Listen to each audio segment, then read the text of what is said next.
አቴንስ ግሪክ ነው ቆሮንቶስ የሚባለው ሐዋርያው ወደዚያ ሄዶ ክርስቶስን በሚሰብክበት ጊዜ ስለ መድኃኔ ዓለም ቤዛነት በሚሰብክበት ጊዜ አንተ ምን አዲስ ነገር ልትሰብከን መጣ? ይህ አደባባዩ አሪዮስፋጎስ ይባላል። አሪዮስፋጎስ ማለት መካነ ፈላስፋ መካነ ጠቢባን ማለት ነው። እዚህ የመጣው እኛ የነ ሶቅራጦስ የነ ፕሉቶ የነ አርስቶትል ልጆች ነን።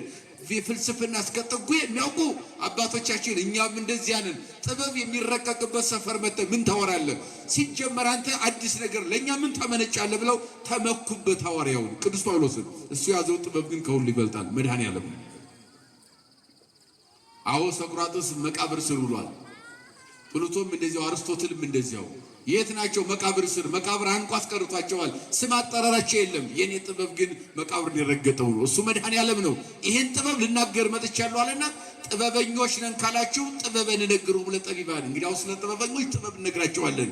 ዋኮ ጥበበ ዘ ዓለም ወይ ጥበብ